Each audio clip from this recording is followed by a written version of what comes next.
a todos, bienvenidos a estas nuevas charlas de las jornadas SERA. ¿Vale?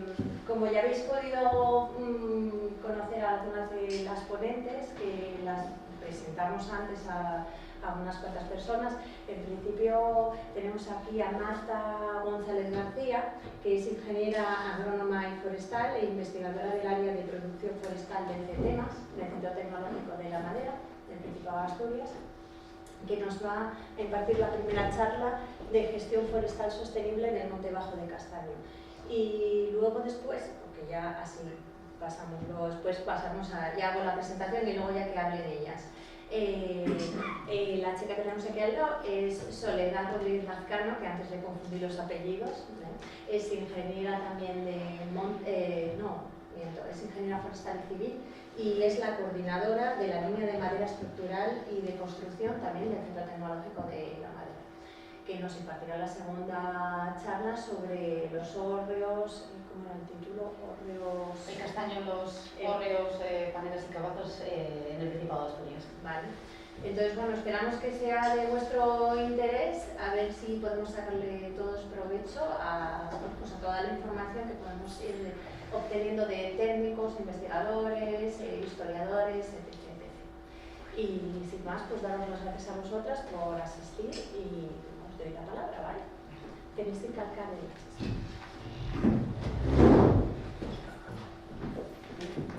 Buenas tardes a todos.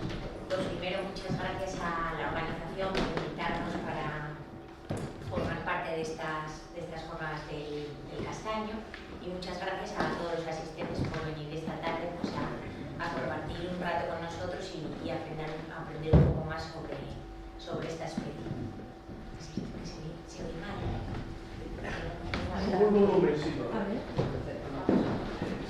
Hola, probando. Hola. No, hola. Hola. Es que si te acercas así, sí, pero claro. Bueno, igual pues el otro, espera.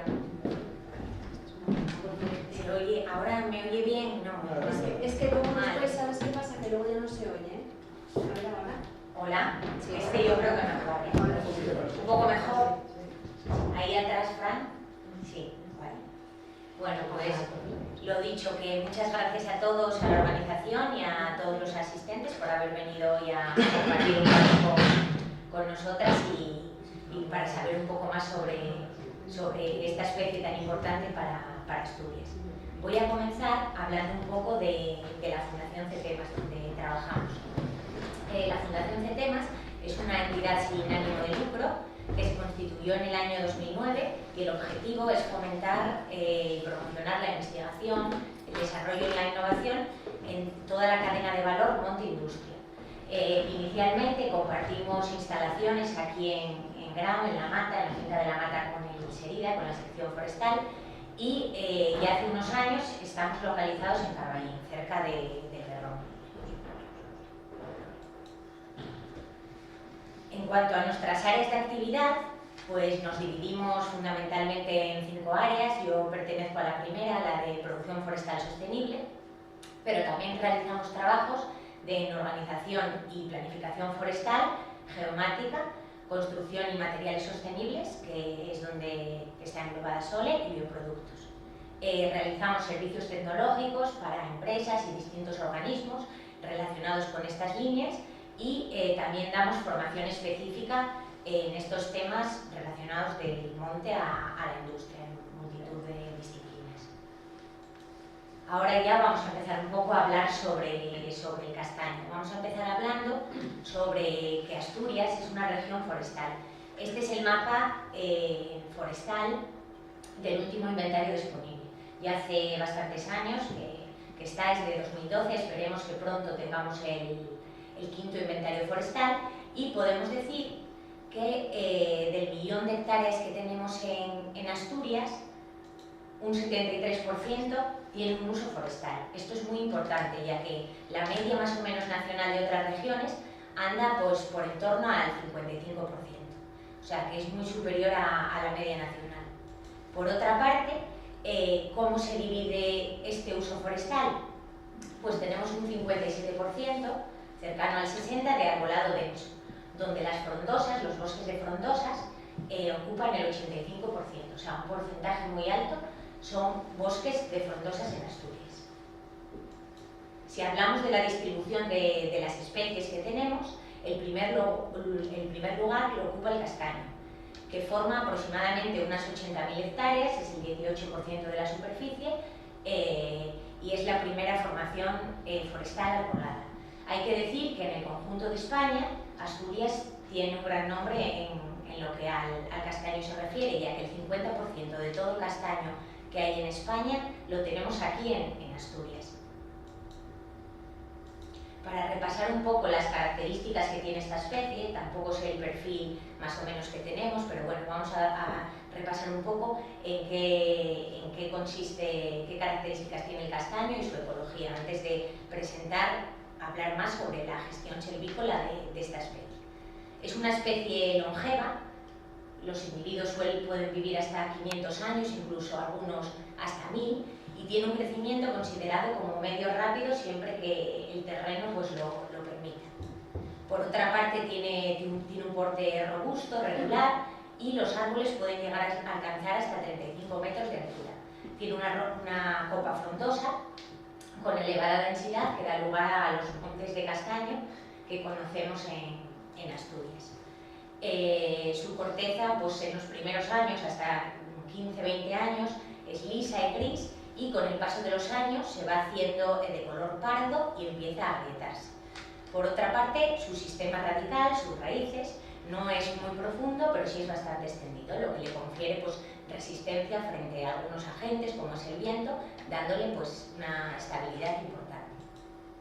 Por otra parte, estas son las hojas del castaño, que todas conocemos. Una de sus características principales es que es aserrada, tiene dientes de sierra y unos nervios donde cada una de las nerviaciones acaba en los picos de la sierra.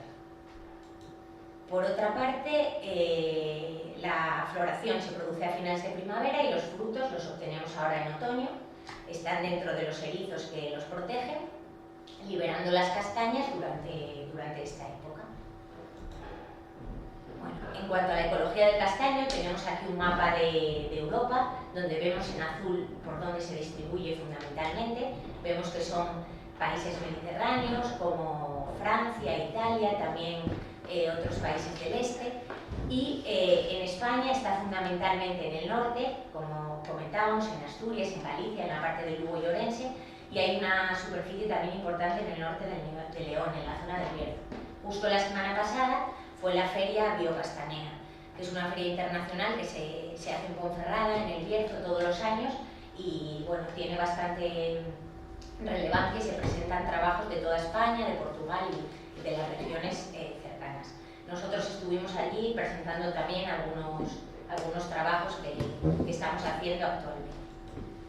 Bueno, la altitud que ocupa más o menos el castaño en Asturias va desde el nivel del mar hasta los 700 metros y puede ir incluso hasta 1000 metros en otras zonas que tienen un clima más suave, dentro de distintas zonas en Andalucía y en Extremadura. Es una especie de luz que tiene que mantener la copa al sol, sobre todo los primeros años, y el tronco a la sombra. Y en cuanto a los suelos, prefiere suelos que no tengan mucha arcilla, ya que huye de los suelos encharcados. Puede ir en multitud de suelos, pero evitando estas características, y es exigente en humedad.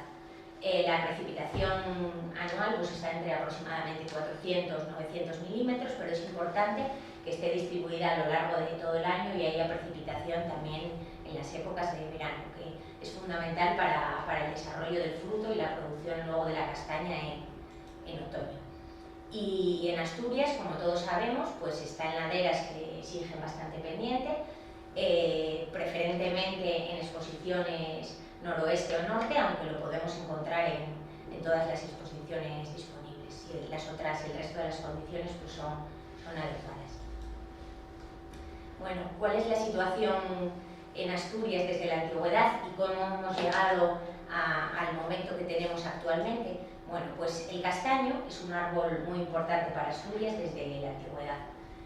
Se decía que sí era romano, que tenía un origen en Asia, que lo habían traído los romanos, pero estudios que se han hecho recientemente se ha visto que es asturiano, que Asturias fue uno de los refugios climáticos en las últimas glaciaciones, y algunas especies se mantuvieron aquí hasta que las condiciones fueron mejorando, y sí, los romanos contribuyeron a extenderlo por la península ibérica, pero en Asturias estaba ya antes.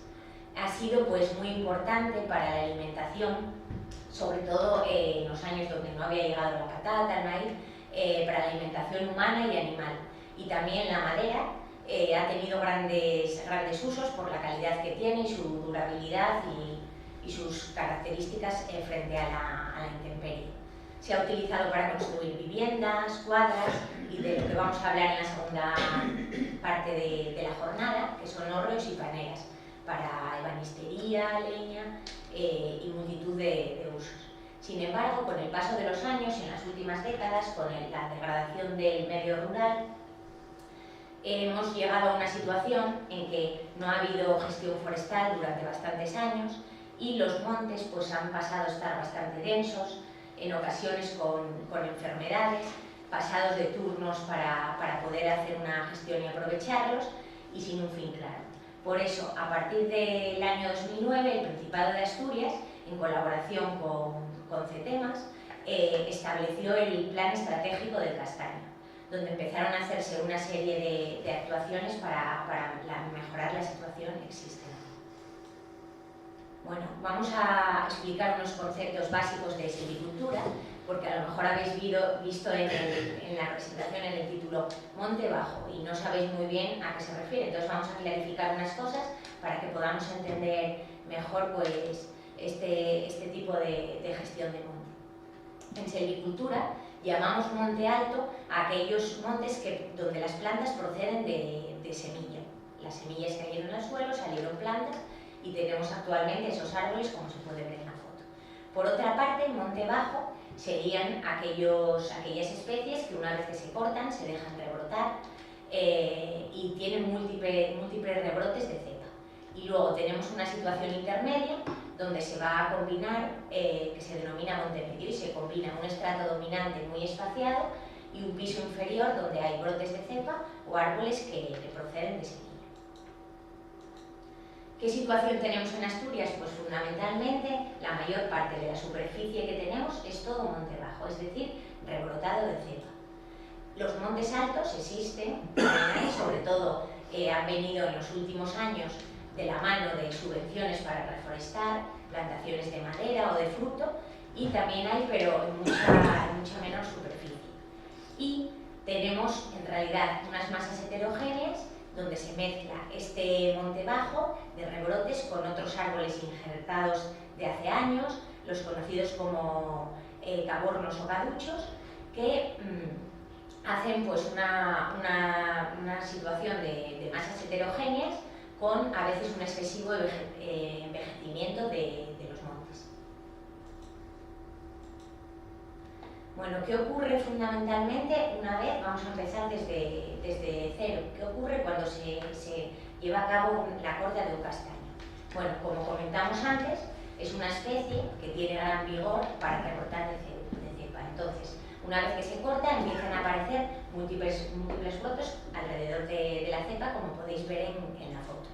A partir del tercer año ya va a haber presencia de unos brotes que son mayores, se les ve con mayor porte, son los brotes dominantes, y otros que son inferiores y son los brotes dominados. En función de la calidad que tengamos en nuestro monte, vamos a decidir llevar a cabo una gestión u otra, que estará justificada económicamente en función de la calidad para luego poder obtener unos productos. Existe la silvicultura intensiva, que se realizaría para montes que tienen una calidad media, alta o muy alta. Estaría justificada en esa situación. Y en esta silvicultura intensiva estarían incluidos los clareos o la selección de brotes, que se utiliza en los primeros años tras la corta.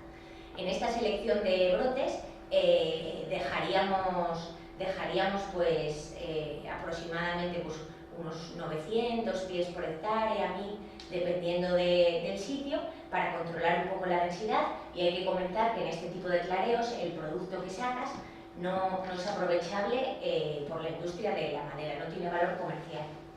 Pero es muy importante para mejorar el estado y la calidad de la masa en el futuro y también el estado sanitario y reducir la densidad. Luego, por otra parte, tenemos las claras, que se hacen unos años después en estados más avanzados, y ahí ya vamos a tener unos diámetros mayores de los árboles que eliminamos. Por lo tanto, ya se va a poder sacar un rendimiento de estos árboles que se cortan, van a tener un valor comercial. Y dejaríamos los mejores árboles para en una o múltiples claras al final obtener unos árboles de gran calidad. Bueno, comentar que muchas veces el propietario forestal es reacio a cortar árboles porque piensan que si realizan claras, pues en realidad lo que te quedas es con menos madera y te quedas en realidad como dejas menos árboles, pero sin embargo la situación no es esta, y es que al cortar árboles y dejar aquellos mejores, vamos a permitir que los árboles que dejamos crezcan mucho mejor, los diámetros sean mayores y se obtenga pues, una madera de mucha mayor calidad después. Que sin embargo dejamos el monte tal y como está inicialmente, van a ser muy densos, con diámetros pequeños, va a haber mayor propagación, problemas de propagación de enfermedades. Entonces hay que fomentar la gestión forestal sostenible siempre que sea posible para poder sacar un rendimiento al monte y mejorar el estado de la masa.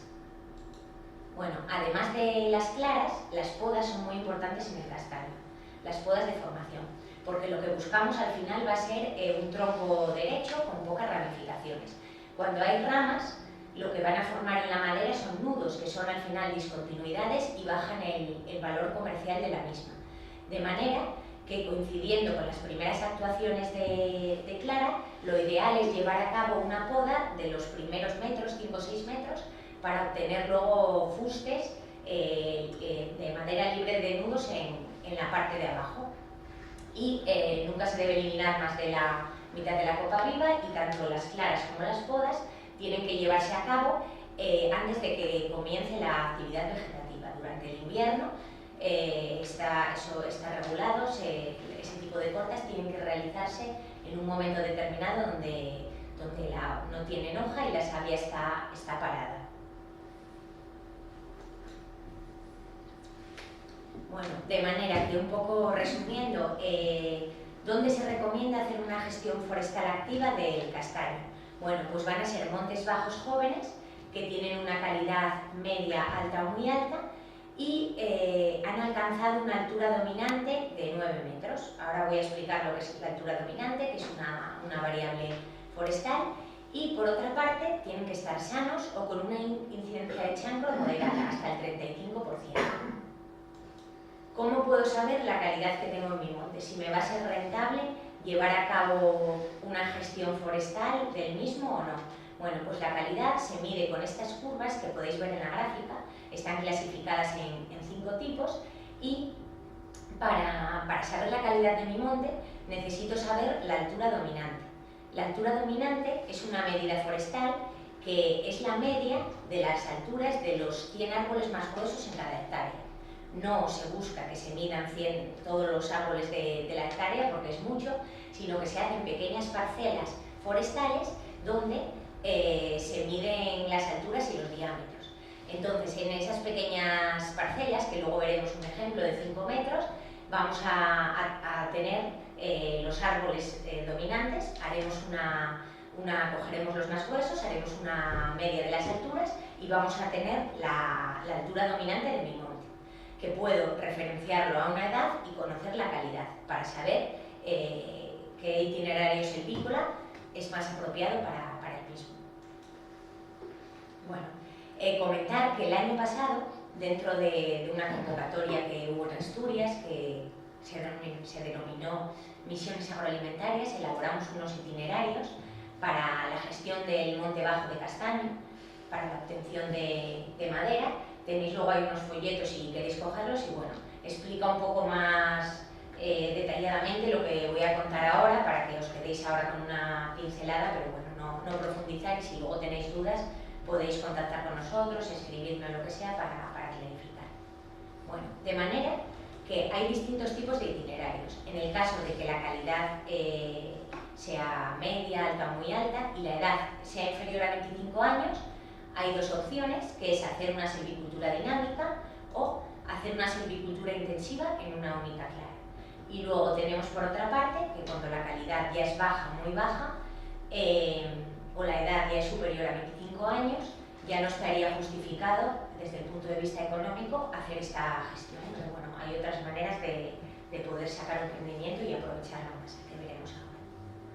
En primer lugar, el itinerario de la silvicultura dinámica se basa en realizar una primera clara en torno a los 8 o 12 años y dejar entre 600 y 800 pies. Si la calidad es mejor, es decir, si es una calidad muy buena, siempre nos vamos a la densidad inferior, porque el desarrollo va a ser más rápido y entonces la competencia va a llegar antes. Y aprovecharíamos para hacer la poda hasta 4 o 6 metros de altura. A partir de ahí, esta clara ya tendría valor comercial, se clasificarían los productos para obtener postes, rollizos, madera de trituración, biomasa, y posteriormente nos iríamos a una corta final entre 45 y 50 años. Si es en el caso de la corta final, también se clasificarían los productos y obtendríamos una parte iría para madera de construcción, trozas de desenrollo, pero también en función de los diámetros irían a otros usos como rollizos y productos de menor calidad para postres, madera de trituración. Si hay posibilidad de hacer una segunda clara, es muy recomendable. En este caso bajaríamos hasta 350 pies, esto se haría ya en un intervalo cercano a los 16-18 años, y posteriormente la madera de esta clara también podría aprovecharse y nos iríamos posteriormente a la corta final. Y finalmente, en el caso de ser posible, haríamos una tercera clara. Esto está basado en modelos franceses, que nos llevan pues mucha ventaja en torno a la gestión del monte bajo de castaño, y en ocasiones aquí pues se ha hecho en algunos de los experimentos que tenemos una primera y ahora va a empezarse la segunda clara, pero a la tercera clara todavía no se ha llegado y bueno, puede ser que en algunos montes por las dificultades de acceso pues no sea rentable económicamente llegar a ello, entonces nos quedaríamos en una o dos claras. Y como comentaba antes, otro de los itinerarios es una silvicultura intensiva en una única clara, es decir, realizar solo una clara pero más agresiva en el monte. Y esto está un poco más adaptado a las condiciones que comentaba de Asturias, porque con las pendientes que tenemos no hay a veces buena accesibilidad a los montes, las pistas, entonces pagar varias operaciones para el propietario forestal pues es impensable. En ese caso se recomendaría una sola clara más agresiva que iría hasta unos 400 pies a los 15 años, coincidiendo con la poda. También se aprovecharían ahí los productos para valor comercial y finalmente una corta final entre 45 y 50 años, con los mismos usos que en el caso anterior. Bueno, en el caso de que la calidad del monte no sea muy buena o que ya hayan pasado los 25 años, en este caso pues no está justificada la gestión para que haya luego una respuesta en la productividad del monte. Entonces, ¿qué se recomienda en este caso? Pues se iría a una corta final. Bueno, ahí pone 55-60 años, pero podría ser anterior si, por ejemplo, va para biomasa. Puede cortarse desde 25 años en el caso de que haya para biomasa y se clasificarían los productos. Va a haber algunos árboles que sí que se van a obtener trozas, porque es lo que tenemos actualmente en la mayor parte de los montes donde no hay gestión, pero claro, la calidad de la madera no sería lo mismo que si llevamos a cabo una gestión, podas y los diámetros tampoco. Entonces, la cantidad de productos que irían pues para trozas de mayor calidad siempre sería pues muy inferior, y mayor la de productos de madera de trituración explotación o la obtención de biomasa. Bueno, nada más sobre los itinerarios, si tenéis luego alguna duda podéis comentarlo, y presentaros aquí la red de parcelas que están instaladas en Monte Bajo de Castaño, en Asturias.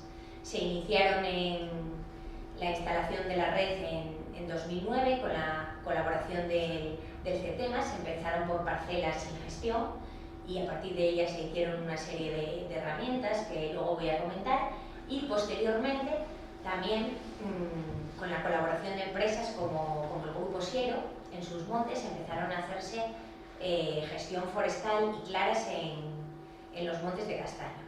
Entonces se incorporaron a la red algunas de estas parcelas donde sí que se llevó a cabo la realización de podas y de claras.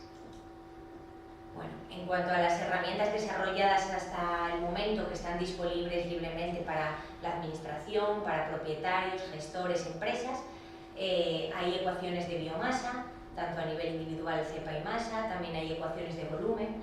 Con este tipo de ecuaciones, tampoco sé si estáis familiarizados, pero podemos saber a partir de una serie de medidas forestales la producción que tiene el monte, cuánto tiene de biomasa, de volumen y el potencial que podemos obtener. Las curvas de calidad de estación que comenté anteriormente, diagramas de manejo de la densidad, y están disponibles actualmente para poder consultarlas y emplearlas si las necesitarais en algún momento. Bueno, el año pasado, en un proyecto que tuvimos, se instalaron unos demostradores o living labs en montes bajos de castaño con distintas estrategias silvícolas. Entonces voy a presentaros un poco qué es lo que hicimos para que veáis las experiencias que estamos llevando a cabo y la información que se puede obtener, que en muchos casos pues es muy valiosa. Bueno, ¿qué es un living lab? Pues un living lab se traduce del inglés como laboratorio en vivo, y son laboratorios en los que se ponen en común tanto usuarios, que es el grupo objetivo, como propietarios forestales privados, que van a tener una serie de problemas o inquietudes, y junto con la administración pública y centros de investigación, centros tecnológicos, universidades, que van a intentar resolver este tipo de problemas que ocurren en la actualidad, no solo en la parte forestal. Este tipo de living labs se aplican a multitud de disciplinas. En este caso los hicimos orientados con la gestión del Monte Bajo de Castaño. Este es uno de los demostradores de los living labs, que está ubicado en el Parque Natural de Redes, en el Monte Allende, en Caso, y podéis ver un mapa con la superficie del monte. El monte está rodalizado, que se conoce así en forestal a las distintas unidades o rodales, y en cada uno de estos rodales hay un tratamiento. En la parte superior tenemos el tratamiento control, que se dejó el monte tal y como estaba, con la densidad que tenía. Posteriormente, abajo tenemos una clara intensiva, llegando a densidades de 600-800 pies, como el itinerario que comentamos, y luego tenemos una clara superintensiva, con intención de hacer solo una única clara en el ciclo, en el que se llegaron a 400 pies. En ellos pues estamos llevando a cabo un seguimiento del control de los árboles, se van a analizar también parámetros de calidad de la madera, evaluaciones sanitarias de plagas y enfermedades, y otro tipo de monitorización que explicaré, que comentaré a continuación. Este es, por otra parte, el otro demostrador. En este caso no es un monte público, es un monte privado que gestiona la empresa Madera Siero. Es el Monte Canales y está ubicado en Riosa. En este hay dos parcelas de claras intensivas y no disponíamos de control. A veces pues es difícil pues, en propiedades privadas dejar un área de control, entonces utilizamos para ello pues, una zona superior del monte que es coetánea, de una edad pues, prácticamente la misma, muy similar, donde llevamos a cabo pues, el contraste con los tratamientos de gestión. Aquí podéis ver una imagen de los distintos tratamientos. El primero es el que nos ha aportado, el segundo una clara más intensiva y en el tercero pues ya la superintensiva. No comenté, perdón, en las imágenes anteriores, esos círculos que aparecen son las parcelas de muestreo. En esas parcelas de 15 metros de radio, todos los árboles están identificados con una chapa, con un número, para que al llevar a cabo inventarios poder seguir midiéndolos y seguir la trazabilidad, la trayectoria de cada uno de los árboles.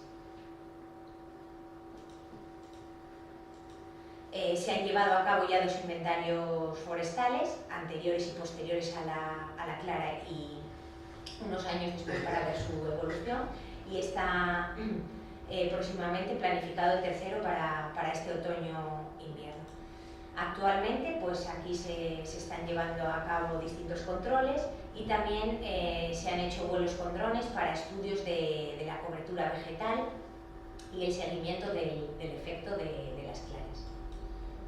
Bueno, aquí podemos ver un poco los resultados de evolución de los inventarios. Al final en forestal no es a veces como en agricultura, que un experimento dura un año porque tienes la producción al final del año en algunos cultivos, sino que tiene que ser un seguimiento de mucho tiempo. Entonces esto es una imagen solo de 2 inventarios que tendremos que seguir hasta el momento de la corta final en el turno del castaño. Veis una imagen de cómo se colocan las chapas, cómo se miden los diámetros de los árboles, y el último, la imagen de abajo es un vértex, que es para medir la altura. Y la evolución, por una parte, del área basimétrica, que son los metros cuadrados de la distribución de los diámetros en hectárea en cada uno de los tratamientos, y cómo evolucionan los diámetros medios en el caso de los tratamientos que estamos haciendo, de control intensiva y superintensiva. Bueno, comentar brevemente que se está haciendo una evaluación sanitaria de plagas y enfermedades. No voy a entrar a explicar las plagas ni las enfermedades, no sé si ya se habló, sí, también. en este tipo de... Bueno, simplemente que hacemos un control del chancro con unos protocolos que hemos elaborado, fundamentalmente porque hay estudios en Francia que determinan que si hay menor densidad cuando haces una gestión, va a haber mejor respuesta en los árboles, mayor vigor, y entonces frente a la presencia de chancros puede haber una mejor respuesta del árbol en las zonas que están gestionadas frente a las que no lo están. Entonces estamos haciendo un control, viendo los tipos de chancros que existen, la localización y hay un seguimiento. Y también se ha llevado a cabo, en el caso de la avispilla, pues un conteo de agallas en cada uno de los ensayos, por el momento una sola vez. Bueno, no sé si habéis oído hablar de lo que es el IoT. IoT se denomina Internet de las Cosas. Ya viene siendo pues famoso desde hace unos años en otras disciplinas, como por ejemplo en la medicina, en la industria más de la robotización, de la mecánica, y también en los últimos años se está aplicando a los bosques. El Internet de los árboles se denomina así a una serie de dispositivos que se colocan en los bosques, que están interconectados y permiten obtener información de los mismos y además enviarla en remoto a servidores donde reciben directamente los datos, y esto presenta una serie de ventajas. Fundamentalmente, pues que va a reducir el coste de desplazarse al monte, que vamos a tener datos en continuo y no esporádicamente como cuando se iba a medir. Y por otra parte también tienes acceso en el momento, en tiempo real, a los datos, y permiten la generación de alertas.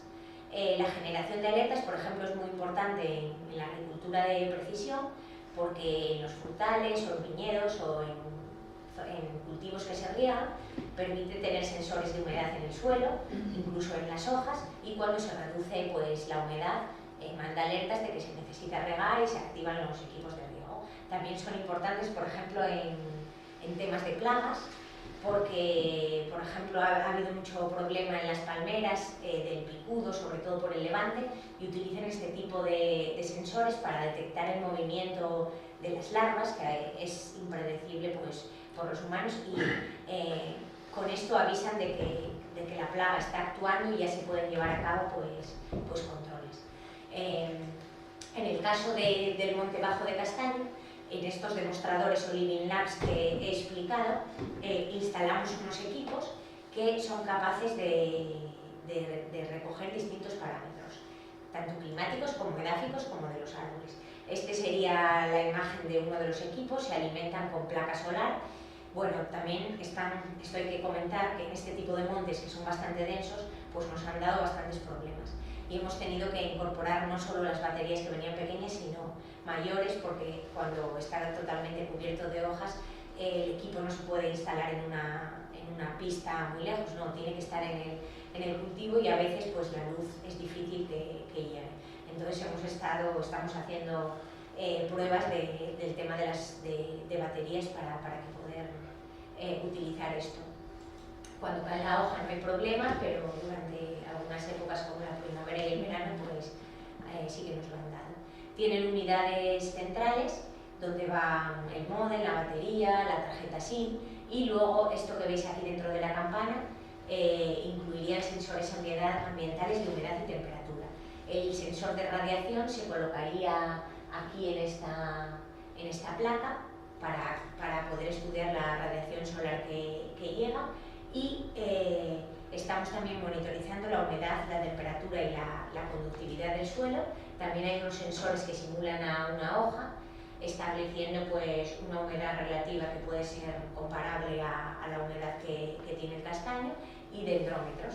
Los dendrómetros, si nunca habéis oído hablar de ellos, se colocan alrededor del tronco del árbol y cuando este va creciendo, aunque sea milímetros, va desplazando un alambre y esto se transforma en una señal eléctrica que se traduce pues, en un crecimiento en milímetros. Entonces, esto se puede correlacionar pues, con otros parámetros ambientales para poder tener una relación entre esos parámetros climáticos que son importantes para el crecimiento de los árboles. Y bueno, simplemente para acabar, comentar un estudio que hemos hecho también en estos demostradores y es muy interesante porque es sobre biodiversidad de aves y murciélagos. Este estudio se hizo con un muestreo pasivo que no tiene ningún daño para la fauna y se colocaron unas grabadoras en estos sitios, en las partes donde estaban gestionadas, donde hubo claras, y en las partes control donde no hubo. Entonces, comentar que tiene un coste reducido porque lo dejas ahí y lo programas y van cogiendo las grabaciones, pero también tiene que haber expertos detrás para analizar después los resultados, no es tan sencillo y se colocaron, lo que comentaba, grabadoras en los sitios de gestión y de no gestión del ensayo de Caso y de Riosa. Bueno, lo hicimos en 2023, en primavera y verano, no lo dije, el objetivo fundamental es poder dar una conclusión sobre si la gestión afecta verdaderamente a la biodiversidad. Es decir, si llevo a cabo claras, perjudico a que haya menos especies de murciélagos y de aves o no. Bueno, pues se hicieron una serie de grabaciones orientadas pues, al perfil de cada una de las especies. En el caso de los murciélagos pues, estaba centrado en torno a la puesta de sol y anterior a la salida del sol, y en el caso de las aves, distintos momentos a lo largo del día. Bueno, hay un poco más técnico sobre la velocidad de muestreo, y los resultados obtenidos fueron que se detectaron en total 12 especies de murciélagos, algunos de ellos muy vulnerables en torno a las figuras de protección que tenían, y podemos ver que había mucha mayor actividad en Caso, en el Parque Natural de Redes, que en el ensayo del monte privado de Riosa, hasta 10 veces mayor. Por otra parte, también se vio que en este caso, en el caso de los murciélagos, las zonas que estaban gestionadas tenían mayor actividad que las que no. Esto, bueno, es una conclusión importante y expertos en este tipo de especies concluyeron que algunas de las especies de murciélagos, como son cazadores, se desplazan mucho mejor en aquellas masas que están más libres, ¿no? Que están gestionadas, frente a las que están muy densas, tienen más de 3.000 pies, que es dificultoso. Todo depende de la especie, a lo mejor alguna de estas podría no ser así, pero en la mayor parte de los casos se obtuvo esta conclusión. Y por otra parte, en el caso de las aves, se detectaron en total 46 especies, algunas con mayor presencia y otras con menor, y en este caso hubo una mayor actividad en Riosa que en Caso. Bueno, detrás de este estudio también hay picos de actividad por épocas y otra serie de conclusiones más complejas que, bueno, no es el objetivo exponerlo aquí. En este caso no hubo un patrón claro frente a la gestión y no gestión de las especies, ya que en el caso de Caso, pues en el Parque Natural de Redes, en la zona de no gestión tuvo mayor actividad, y en el caso de Riosa pues pasó lo contrario. De todos modos, no se puede, por lo tanto, establecer pues, una conclusión importante, pero también la conclusión que sacamos de aquí es que no hay un efecto claramente negativo en que realices gestión forestal siempre sostenible y dentro de unos rangos determinados. No estamos hablando de una gestión muy brusca para este tipo de especies. Y bueno, nada más. Simplemente esto es un poco un resumen de algunas de las cosas que estamos desarrollando, y espero que más o menos os haya resultado interesante.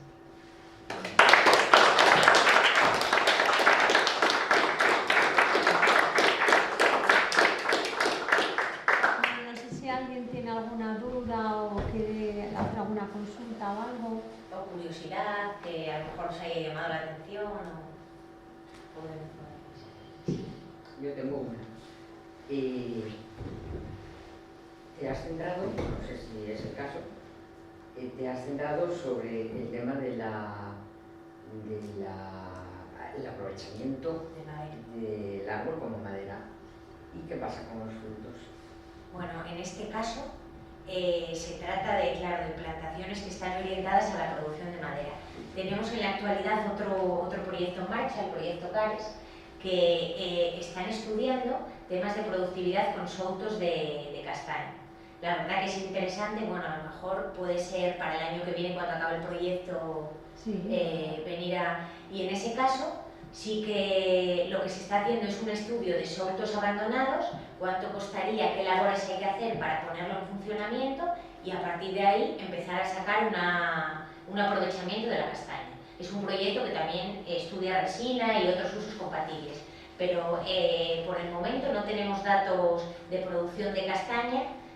Nos hemos centrado desde el inicio en la madera, pero yo creo que próximamente, si esos ensayos se ponen en marcha, a lo mejor en 2 años, 3, sí que se puede obtener un poco de información para los propietarios de lo que puede suponer económicamente pues, preparar un souto, qué es lo que hay que hacer, cuánta productividad podemos obtener y ese tipo de temas. Pero sí, es muy interesante, y es cierto que, claro, esta charla está orientada fundamentalmente en la producción de madera. Ojalá tuviéramos ya más datos y pudiera contarlos. ¿Y el tema de la avispilla?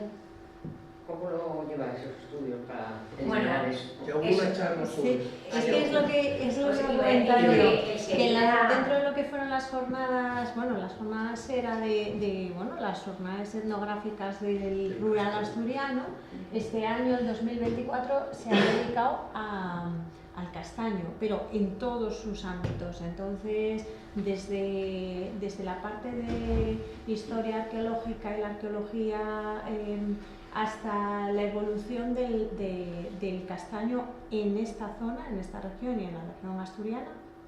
Tuvimos varias charlas, entre ellas nos dio una Isabel desde Enserida, charlas de aprovechamiento de fruto, de enfermedades también. Frank, que además nos presentó también una aplicación que desde el Enserida hemos desarrollado, el Decaflic Castanea, que es para identificar castaños que no tengan avispilla en zonas donde sí las hay, para ver si podemos localizar. O sea, realmente la administración está realizando esfuerzos.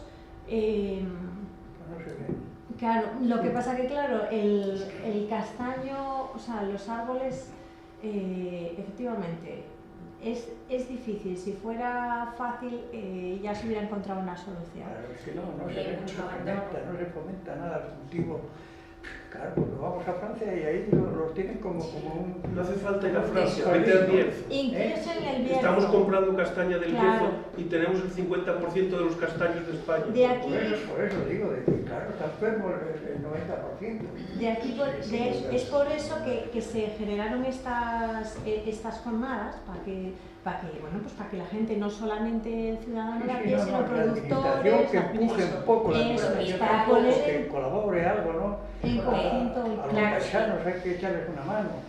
De hecho, Yo a mí ya hemos no hecho me unas queda jornadas, poco, pero hemos hecho bueno, también unas me jornadas. duele ver los bosques que, bueno, están abandonados totalmente. Hay una asociación aquí de productores. Exactamente, sí. Que hay una asociación. Hemos hecho unas jornadas Yo de poda, tampoco la de conozco. injerto de castaño. O sea, a lo largo de todo el año hemos estado desarrollando actividades precisamente preguntando a los productores y a los propietarios que tuvieran una finca con un castañal o con varios, porque a veces heredas o demás, para ver qué otros provechos y qué otros usos se le pueden dar y cómo fomentar. Entonces, bueno, a medida que hemos ido contactando con todo este tipo de personas, hemos ido preguntándoos qué necesidades teníais e intentando pues resolverlas en la medida de lo posible, claro. Bueno, fundamentalmente esto, la asesoración, asesorar a los paisanos, cómo tienen que podarlos, cuándo Claro. tienen que podarlos, no sé, asistir. Pero eso se hicieron, ¿Eh? yo en ese sentido no quiero defender a la administración, pero porque para eso trabajo la administración.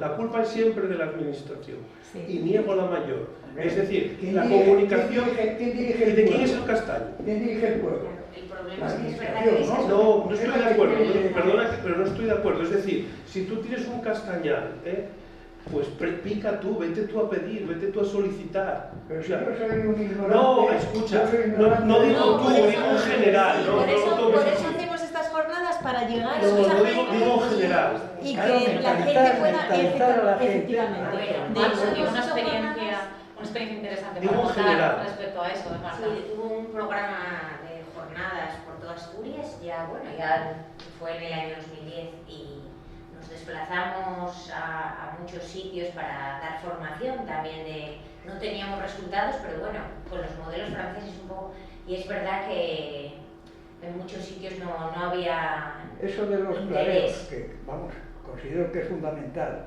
no lo hace nadie. Ahí No cortan había- un no había castaño, interés porque empiezan a muchas salir veces- allí guías y allí siguen. Sí, pero Claro, tenemos tienen el aquí problema de la 90 años propiedad, que para muchas, hacer un troco como por ejemplo, el- en uno en Riosa, al lado de ese ensayo, hay otro monte que intentamos hacer una concentración parcelaria piloto porque es muy difícil, y para encontrar a los propietarios de media hectárea, es muy difícil. Muchas veces ha pasado ya de padres a hijos y a nietos, viven en otros sitios, hay mucho abandono también del medio y Bueno, eso los habría que poner... ayuntamientos, la mayoría de los montes son de los ayuntamientos. Los ayuntamientos pues lo tienen. Pues los ayuntamientos ahí sí que pueden tomar parte. El problema Yo son ahí las sí que pequeñas quiero superficies. dejas al ayuntamiento de Grau, que me acabo de enterar que el CETEMAS marchó de Grau, que estuvo. Ah, sí, unos cuantos años. Acabo de llevar un disgusto bastante curioso. Desde el Estuvimos 7 años, sí, o Me sea, parece increíble. casi estuvimos más aquí que lo que llevamos allí. en Carballo. Vale. Sí, sí, hicieron- Ahí sí que la administración. Claro. Pues Vale, bueno, muy sí, fuimos forzados, que nosotros aquí estamos estupendamente, pero Sí, porque además trabajábamos, quiero decir, era un lujo trabajar. teníamos eso, a los Digo, compañeros los de compañeros de Sanidad, Sanidad, el vivero, la consejería, todo ahí. Todo concentrado. Y Sí. digamos que Espera que decisión. bueno, ya lo diré en cuenta. Sí, Mira, yo tengo en un pueblo de aquí del Concello de Grau, tengo una finca. En esa finca es una casa. En esa finca, o sea, en ese pueblo, todos los montes son de propiedad privada. Todos. No siento dónde está el área recreativa. Lo demás son y el ayuntamiento tiene todos los propietarios. los de tiene to- identificados. De todos los montes, sí. Pues Porque se ensanchó la carretera, que todavía estamos ensanchando, va kilómetro a kilómetro. Entonces, el ayuntamiento tiene todos los propietarios de esos montes. Son montes de castaño en su mayoría.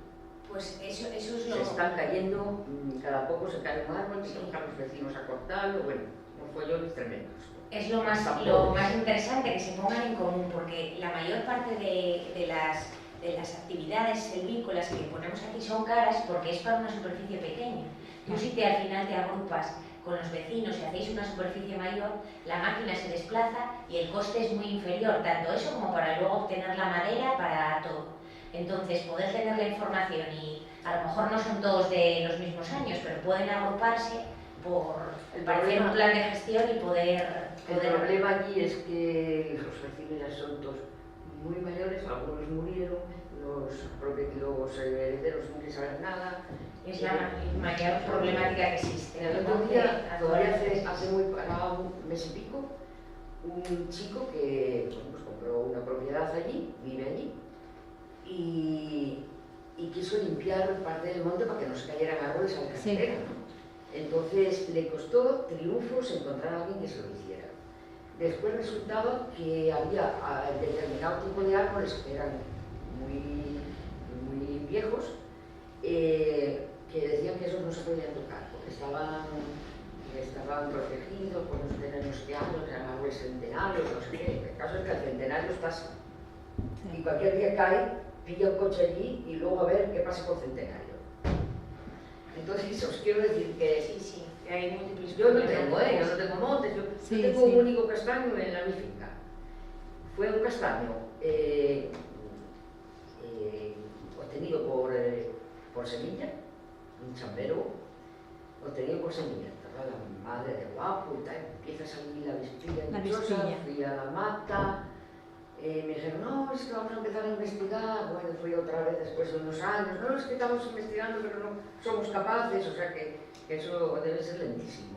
A ver, claro que es lento, porque hay que partir de la base de que, quiero decir, ¿cómo podemos esperar de alguna manera que la investigación forestal sea rápida cuando la investigación, vamos a decir, en salud no es rápida? Quiero decir, los recursos dan para lo que dan. Yo creo que desde la administración en Asturias, en los diferentes instrumentos que tiene, tanto el SERIDA como el CETEMAS, la universidad, el apoyo que dan muchas asociaciones y organizaciones, se intenta focalizar, vamos a decir, un porcentaje de esos recursos en esta investigación, pero la investigación lleva un tiempo, eso es inevitable. Y muchas veces cuando se hace latente esa necesidad es porque hay un problema, y cuando hay ese problema la urgencia, la respuesta tiene que ser rápida. Entonces nunca vamos a llegar a tiempo, porque nadie va a ponerse a investigar algo que está empezando a pasar. Quiero decir, ¿cuándo se tomaron medidas contra la avispa asiática? Pues cuando era un problema grande, pero porque no hay recursos mayoritariamente.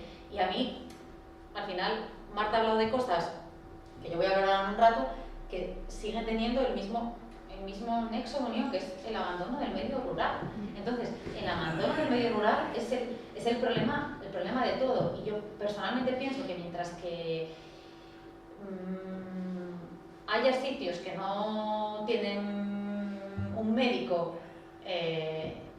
pues ni siquiera una vez a la semana, pues es a veces impensable pensar que se están destinando recursos vamos a decir, a la mejora del medio forestal. Entonces, lo que hay que hacer es, de alguna manera, como soluciona todo, y ya me puedo ahorrar representaciones, una vuelta a lo rural, pero no a lo rural ya desde vamos a decir, desde la obtención de un beneficio. Quiero decir, porque no sirve de nada que yo sea una propietaria de unos castaños, o que compre 4 caseríos con sus torres asociados y que haga una rehabilitación integral. No, quiero decir, al final el recurso que yo tengo tiene que producir y reinvertir otra vez en ello. Entonces, el problema para mí sigue siendo ese.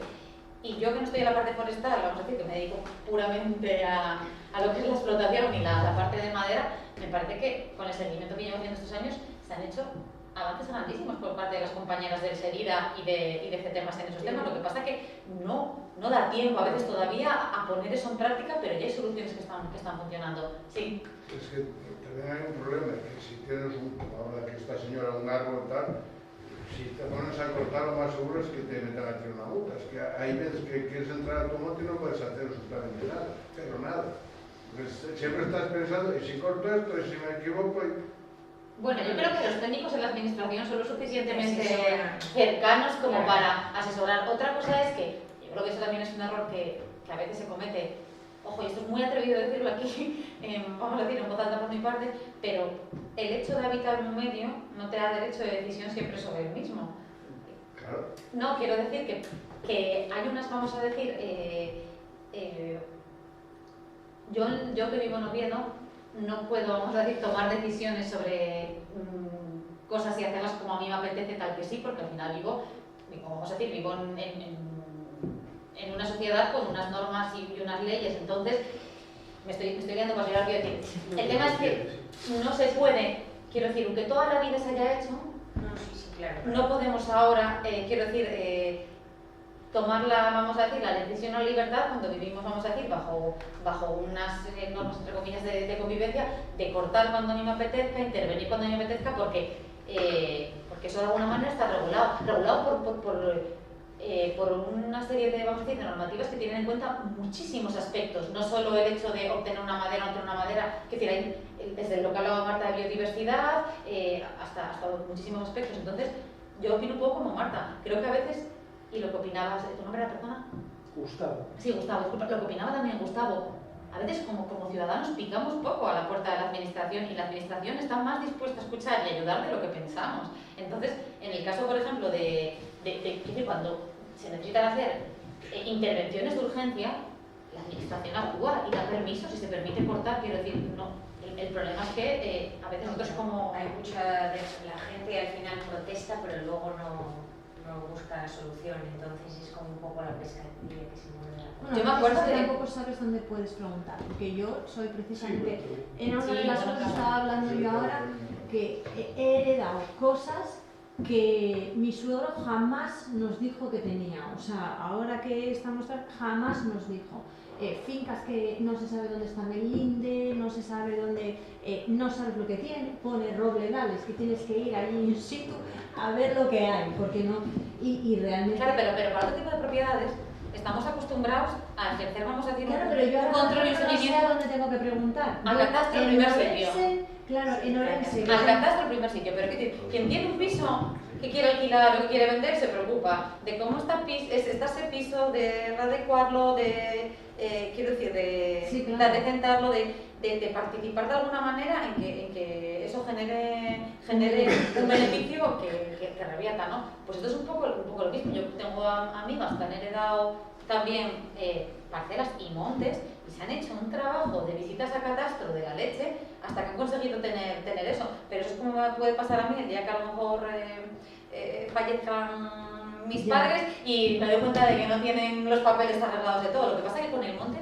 nos hemos acostumbrado a que han funcionado muchas dinámicas a lo largo de los No, pero años. yo me refiero a que luego, por ejemplo, tampoco yo personalmente, fíjate que trabajo en Enseguida, no sé a dónde tengo que preguntar, porque claro, yo conozco Asturias, pero por ejemplo Galicia yo no sé dónde tengo que preguntar. Bueno, lo primero en el ayuntamiento, a lo mejor, si no valoras a lo mejor en catastro, en el ayuntamiento, y tendrá que haber un técnico que te pueda de alguna manera derivar Del ordenamiento del sitio, y si no, pues ya es que vamos. Vecinos del pueblo. Es que Bueno, por lo que supuesto. pasa es que yo hay- Solamente el índice Pero de es todo algo lo que que hace. Pero voy a decir una seguramente cosa se obvia. sepa más que el técnico del... Yo creo que la gente va a volver a habitar los pueblos. Lo que pasa es que va a ser una gente, Diferente. espera, va a ser una gente que no va a conocer, no va a tener ni puta no va a idea, tener ni puta conocimiento idea de sí. nada de tal. Claro. Entonces, Y quiere comunidad y ese sí, sí. tipo de cosas. pero es que es así. O sea, lo que estáis haciendo vosotros, pero el grupo Bueno, yo con los claro, guajes de grado, con la los guajes de educación. grado no sabían de dónde salen las castañas. No, ciertamente. Y son de grado, no digo que sean de Madrid.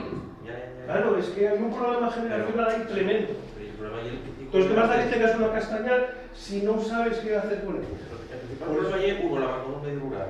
La gente muere Y el nadie desconocimiento. vive allí. Claro, pues eso deriva en eso, uno, el desconocimiento de la gente del territorio. A ver, yo dos cosiquitas. Uno, y es verdad que... Lo siento, pero Vale. A descansar, gracias. Algo. Claro, es que una de las parcelas es... Madre, iba a preguntarte antes si teníais pensado en algún momento hacer un mapeo de los castañeros de Asturias, tanto los históricos como los modernos, hacer un mapa de dónde están y en manos de quién están. Cuántos son de comunes, cuántos son de propios, cuántos están sin escriturar. Me cuesta que en el monte, desde el tema de empezar a hacer una cosa amigaña, mapear el monte, para ver un poquito los propietarios y demás. Y eso, claro, lo buscaría. Sería ideal, pero sería una millonada. Sí, eso es. En alguna zona sí, por ejemplo lo que decíamos de Riosa, de unas cuantas hectáreas que pero bueno, para encontrar eso, y era una superficie, imagínate hacerlo de toda Asturias, eso tiene que Concejo y haber... por consejos, por organización local. Sería lo ideal, pero claro, Sí, el tema al final es el tiene mismo, que haber los la recursos. financiación. Exacto, no hay un Tiene que haber algo ahí potente que quiera para que pueda financiarlo y nosotros en tal caso pues se aportan recursos para ello, pero si no, pues tenemos que ir a las convocatorias que más está así. No es muy difícil, pero claro que sería lo más interesante. Y que yo quiero volver a incidir, o sea, no estoy diciendo que vamos a decir, los habitantes del medio rural no deban tomar decisiones sobre lo que se hace en el medio rural, pero sí que tienen que ser, vamos a decir, de alguna manera, no consecuencia de un libre albedrío o de una gestión totalmente libre como se hizo durante muchos años. Quiero decir, ahora tenemos a veces que nos cueste más o nos cueste menos recurrir a la administración, y yo sí que vuelvo a insistir en que creo que es más amable y más cercana de lo que a veces pensamos, porque lo que pasa es que no estamos en eso. No estamos ni siquiera educados en el uso de las herramientas que el Estado pone a nuestra disposición, bien sea a través del gobierno autonómico del propio Estado, sí. Pero ahí, fíjate, ahí igual estoy de acuerdo con todo lo que dices, pero a veces yo tengo la intuición desde el lado de habitantes del medio rural de que, ostras, muchas veces las decisiones vienen impuestas sin conocer la realidad, por supuesto. Una colmena, tan fácil como poner una colmena de abejas. Totalmente. O sea, solicitar un CEA, 400 metros de núcleo, 200 metros de casa, 35 metros de camino, y a la conclusión de que en todo mi pueblo no puedo poner una colmena en ningún sitio. Totalmente, Y yo, totalmente. ostras, y yo, pues estamos bien. Y como, ya lo voy a entrar en el tema. Pero la pregunta es, ¿pones la colmena o no pones la colmena? Hubo que ponerla en casa, Dios. Bueno, Muy lejos de mi casa. Y buscar Pero lo pusiste bien, pero hay gente que da gente que claro, no. y hay gente que lo hace donde ponerla. Pongo un ejemplo de la colmena, pero cuando quise poner una colmena en mi casa, dije, hostia, no puedo poner. Mi abuelo toda la vida tuvo abejas debajo de casa. No las puedo poner. Y yo, pues nada, pues hago. Claro, lo que pasa es que ahora vamos a decir decisiones y normativas que estén más sostenidas y más justificadas, y otras porque no están y que tendrán que ser fruto de continua revisión, porque si no, como sociedad, quiero decir, y como toda la sociedad, tenemos que ir cambiando y mejorando. Claro. Y para eso lo que tiene que haber es lo que se dice siempre, ¿no? Procesos bidireccionales. Si no hay una comunicación, que es lo que se intenta, que al final es todo. El hecho de estar aquí en estas jornadas y estar intercambiando sus opiniones ya es un crecimiento, ya es un intercambio bidireccional, porque nosotros también nos quedamos con la copla de qué cosas son interesantes aparte de las que nosotros como centro de investigación creemos, ¿no? Es un mundo que tampoco, si no oyes a los demás, Claro, es exacto. difícil. Exacto. Bueno, yo voy a empezar a contaros porque si no, no estoy con mi rollo. Y Marta ya ha contado el suyo y yo quiero contar el mío también. Bueno. Nada, yo voy a dedicarle un poco menos de tiempo porque creo que además lo interesante en este tipo de jornadas siempre son los debates. Y bueno, la ponencia se titula La madera de castaño en Orrios, paneras y cabazos del Principado de Asturias. No va a ser básicamente esta la temática, vamos a hablar un poco de la madera de castaño y vamos a decir sus propiedades y por qué, ¿no?, de su uso en este tipo de estructuras, y luego vamos a hablar un poco del proyecto Pegollo, que creo que es una cosa bastante interesante de las que estamos desarrollando en el centro. Repito un poco como Marta, quiénes somos en qué temas. Bueno, lo que os ha contado ella, ¿no? Somos una fundación privada que comenzó su andadura en el año 2009 y hasta el año 2016 estuvimos aquí compartiendo instalaciones con los compañeros del SERIDA y del Vivero Forestal de la Mata y, bueno, y la Consejería de Medio Ambiente, no sé ahora mismo cómo se define, medio rural, en la finca experimental de la Mata. Y bueno, es importante decir que al final nosotros somos una herramienta del gobierno, pero fuimos promocionados un poco e impulsados por diferentes asociaciones y por las empresas principales del sector forestal y de la madera en Asturias. ¿Dónde trabajamos? Tal y como ha dicho Marta, ¿no? En toda la cadena de valor, no solo ya monte industria, sino monte, industria y construcción sostenible. Es decir, en CETEMAS trabajamos toda la parte forestal, tal y como os ha contado Marta. Trabajamos en primera y segunda transformación, pero luego también trabajamos ya en la parte de construcción y edificación sostenible, ¿no? Con productos desarrollados en base a madera que presenten las mejores calidades y propiedades de cara a los estándares de sostenibilidad y eficiencia que tenemos que cumplir en nuestros tiempos. Lo siento porque sale un poco descuadrada por el tamaño, no sé muy bien por qué, pero bueno, como dijo Marta, ¿no? Tenemos como 3 campos de actividad principales, ¿no? Que son las líneas de investigación, desarrollo e innovación que desarrolla este tema, servicios y asistencias tecnológicas y luego divulgación e información específica. Yo y vamos a decir otros 8 o 9 compañeros, no sé decirlo bien exactamente, somos las personas que componemos el área de bioproductos, sostenibilidad ambiental, tecnología de materiales y construcción. Básicamente tecnología, material estructural y construcción. ¿Qué hacemos? Bueno, hacemos muchísimas cosas relacionadas con la madera, pero creo que dado un poco el carácter de las jornadas y de la charla, es interesante contaros un poco las líneas que tenemos en colaboración con la Consejería de Cultura, Política Lingüística y Deporte del Principado. Básicamente, una línea principal que es la valorización y recuperación del patrimonio mediante todos los trabajos que desarrolla este tema en el campo de los sobres, paredes y cavados. Y luego, paralelamente, el desarrollo de tecnologías de inspección, así como la ayuda al desarrollo normativo autonómico para la caracterización, conservación y conservación de bienes de valor patrimonial, cultural y etnográfico. Pues, por ejemplo, así enseñándoos unas imágenes de las que se ven, CETEMAS está participando en la readecuación de una cabana de Teito en Somiedo, dentro del plan de sostenibilidad turística, para un uso de experiencia turística sostenible. Esto suena así un poco raro, ¿no? Pero aquí te vamos a tocar también un tema delicado, ¿no? Que es los nuevos usos y cómo estos perjudican el medio rural, ¿no? Porque, claro, no a veces el mantener las cosas quiere asegurarnos que esto vaya a ser, vamos a decir que vaya a ser bueno respecto al cambio, ¿no? Entonces, dentro del plan de sostenibilidad turística de Somiedo se plantea un proyecto experimental que se llama Brañas de Somiedo, que se basa en la readecuación arquitectónica de una manera súper poco invasiva. Es decir, básicamente se readecuó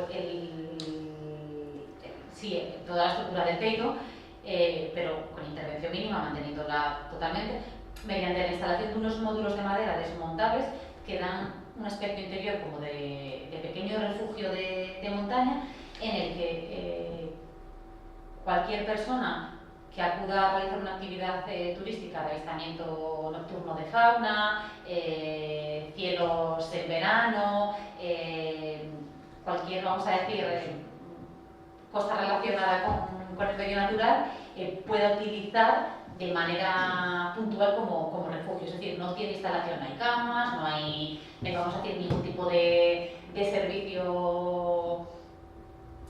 De servicio cómodo, pero sí que permite pasar a cobijo con unas condiciones mínimas la noche. Entonces, bueno, la idea con esto al final es lo que pasa con otros elementos, ¿no?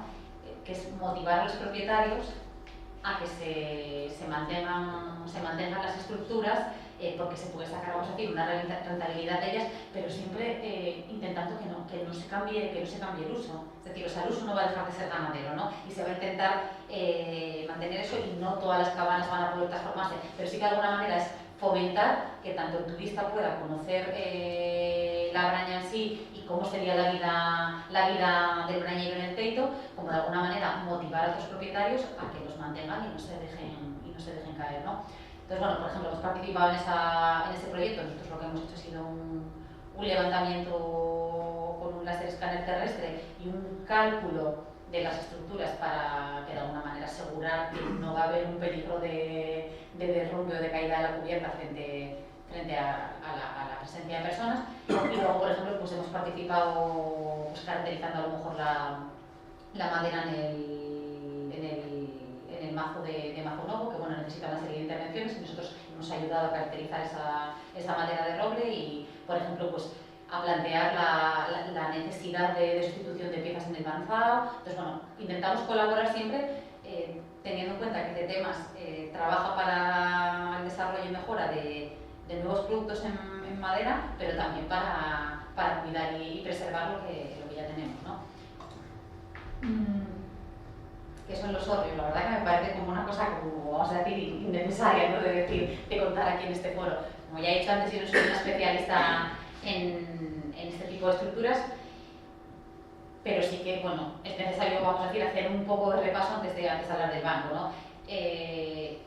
Básicamente, eran y siguen siendo, ¿no?, construcciones de uso agrícola. ¿Cuál es el problema, no? Que cada vez se utilizan menos relacionadas con ese fin, ¿no? Es típico tener un caserío, ¿no?, y el hórreo asociado siempre, ¿no? ¿Dónde se ven? El norte de España principalmente. Cosas interesantes que tienen los hórreos, o cosas peculiares, ¿no? Son desmontables. Esto es una cosa, vamos a decir, llamativa, ¿no? Que se montaban y se podían desmontar. Están construidos prácticamente en toda su totalidad, sobre todo, vamos a decir, la caja, ¿no?, sin tener en cuenta los apoyos, con piezas de madera, y es peculiar que estas piezas de madera nunca tenían uniones metálicas, todo eran uniones tradicionales de madera. Está levantado sobre pilares, ¿no?, lo conocemos como pegollos, y dentro, cuando hablamos del concepto de hórreo asturiano, se engloban tanto los hórreos como las paneras como los cabazos. Aquí el pequeño, vamos a decir, aclaratorio, porque muchas veces en foros en los que la gente no es conocedora de la estructura, siempre, ay, ¿cuál es la diferencia entre el hórreo y la panera y tal? Entonces, no tiene que ver con el número de pegollos, vamos a la planta cuadrada, planta rectangular, y luego la presencia de uno o dos vértices, y en el caso de la panera, la cumbrera. Insisto otra vez en cosas que ha contado Marta, ¿no? Este es un mapa de distribución del castaño en España. A mí me parece que es un mapa de los que deberíamos sentirnos orgullosos en Asturias, ¿no? Porque, tal y como ha dicho Marta, Asturias es la comunidad autónoma que presenta mayor superficie de castaño de toda España, ¿no? Es interesante saber que está presente en todos los concejos, y siendo en toda Asturias la especie forestal que mayor superficie ocupa.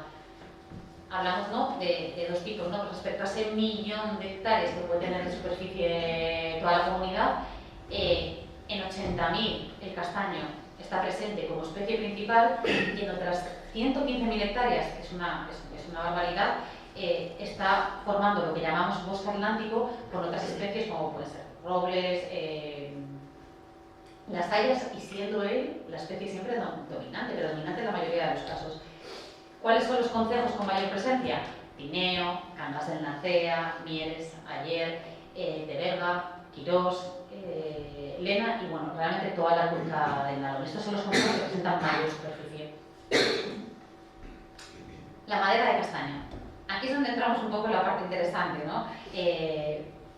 Porque los hórreos básicamente tienen sus elementos de madera fabricados con madera de castaño. Aparecen otras especies como robles, pero teniendo en cuenta que el castaño es la especie dominante y ha sido la especie principalmente dominante en Asturias, casi todas las piezas de hórreos que conservamos ahora, y de los hórreos, vamos a decir, ya con un cierto valor y antigüedad, están construidos con madera de castaño.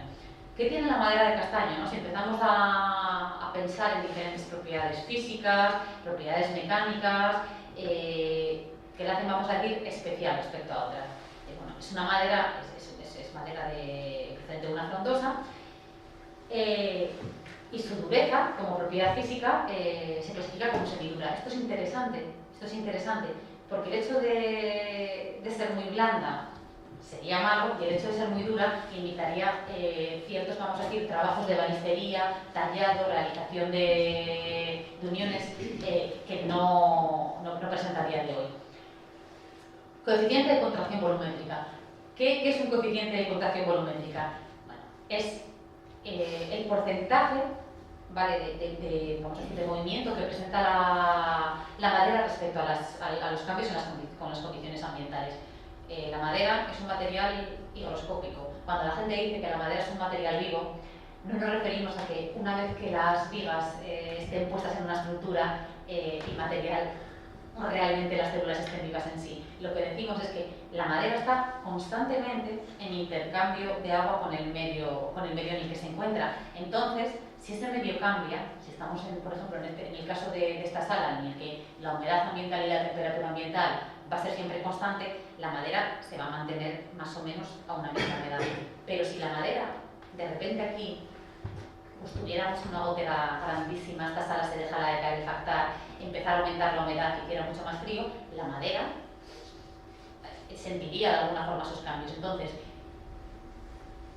las maderas, algunas pueden sentir esos cambios de una manera más exagerada, teniendo unos cambios tensionales más grandes, y otras lo tienen, vamos a decir, en un porcentaje menor. En el caso del, vamos a decir, del castaño, tanto los coeficientes de contracción volumétrica como la estabilidad, ¿vale?, que son dos variables que van relacionadas, son muy buenos entre sí, es decir, es una madera muy estable, lo cual la hace útil para carpinterías, por ejemplo, de ventana, para usos en ebanistería y en muebles, incluso para, vamos a decir, para estructuras. Propiedades térmicas y acústicas. Hay que partir de la base de que la madera tiene unas propiedades térmicas y acústicas muy buenas comparadas con otro material. Entonces, cuando hablamos de poco aislante, dentro del caso de la madera ya sería muy bueno comparado con otros materiales, pero es que en el caso de la madera de castaño es una especie que tiene un comportamiento bueno. El kit de la cuestión, yo creo no, es para el uso de la madera de castaño en estructuras como los hórreos, es, aparte de su disponibilidad en el medio, porque tengamos en cuenta, ¿no?, que eran estructuras para el almacenamiento de las cosechas, entonces, ¿cómo lo hacemos con la madera de proximidad? ¿Cuál es la madera de proximidad? Mis castaños, ¿no? ¿Cuál es el otro motivo para la utilización de esa madera? La durabilidad. ¿Qué es la durabilidad de una madera? La durabilidad de una madera es una propiedad intrínseca, ¿vale? Cuando estudiamos, además, yo siempre hay que decir, todo esto que estamos hablando aquí, estamos mencionando todos estos valores, pero estos valores tienen unas normas asociadas. Esto quiero decir, no es una cosa de alguna manera, no es una opinión subjetiva, ¿vale? Esto es una propiedad con un valor objetivo. La durabilidad natural es una propiedad intrínseca de la madera que se define como la resistencia que ésta tiene al ataque por parte de los diferentes organismos xilófagos. Cuando hablamos de organismos xilófagos, que son los que se comen la madera, tenemos tanto hongos como insectos. ¿Qué pasa en el caso del castaño? El castaño es una especie muy durable, es decir, resiste muy bien el ataque de los hongos y de los insectos. ¿Alguien me sabe decir por qué? Si habéis venido a las charlas, seguro que se ha hablado de las charlas, ¿eh? No os veo yo... A ver, Isa lo sabe fijo. Bueno, os digo yo.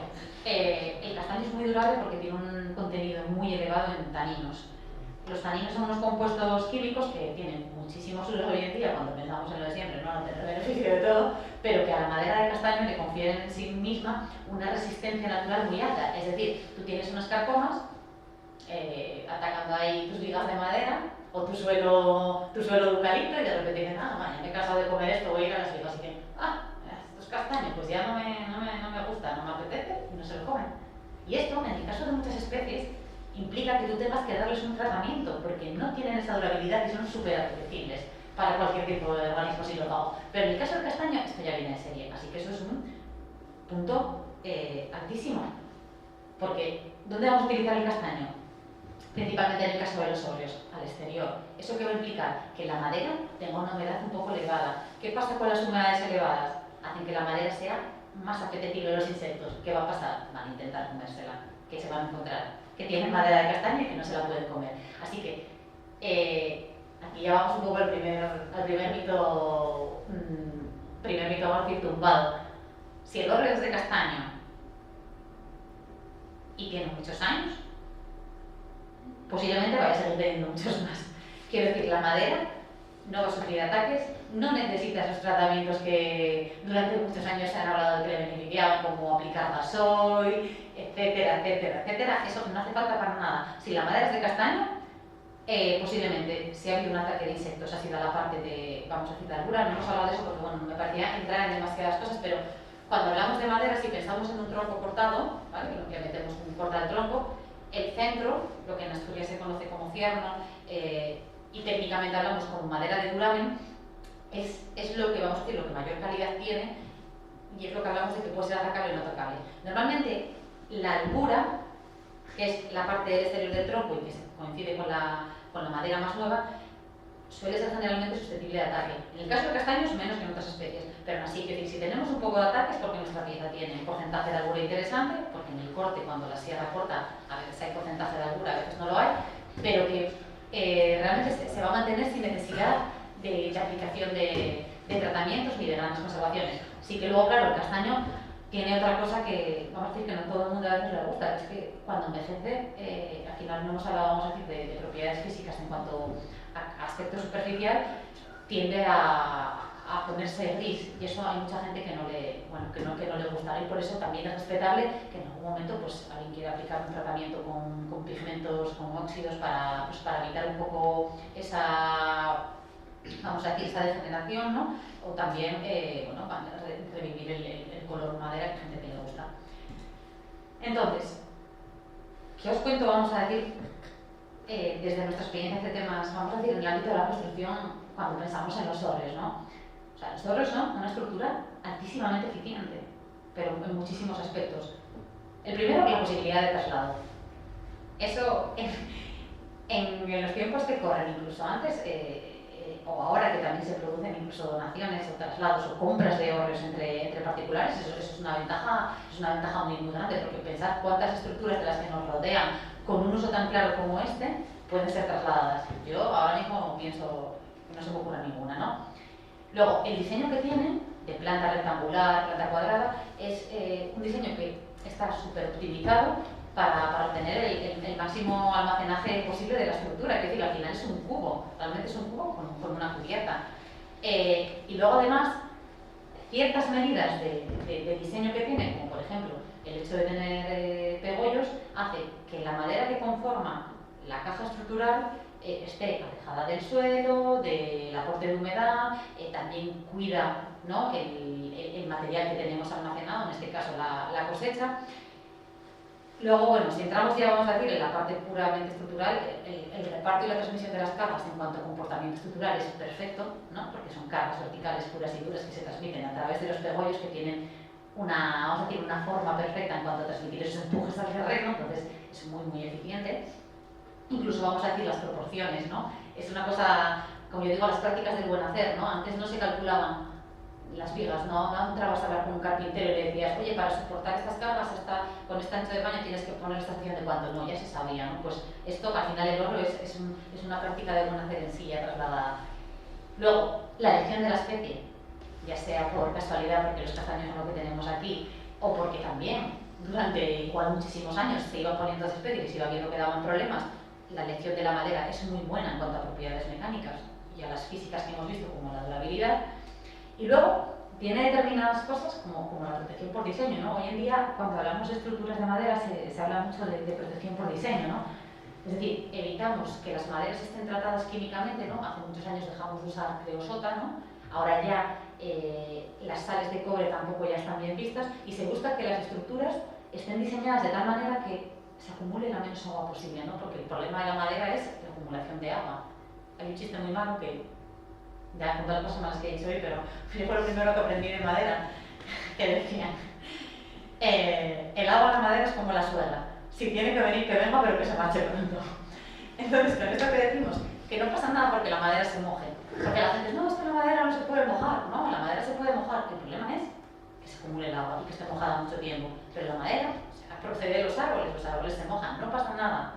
Entonces, el hórreo, solo por ejemplo por los aleros que tiene, ya está pensado para proteger las piezas de madera. O sea, hay una inclinación específica que evita que la lluvia se acumule, acceda, y no solo pensando, vamos a decir, en la cosecha que se almacenaba ahí, sino también en la durabilidad de la estructura. El hecho de que existan los pegollos, evidentemente están pensados para evitar el acceso a los animales, pero también están evitados para mantener ventiladas, que no solo la costa, sino también toda la estructura de la caja, vamos a decir, en sí. Entonces, yo creo que eso es importante decir, que aparte de ser una cosa que nos guste, ¿no?, que estéticamente digamos que es bonita y de la que podemos estar orgullosos, es que es muy eficiente estructuralmente.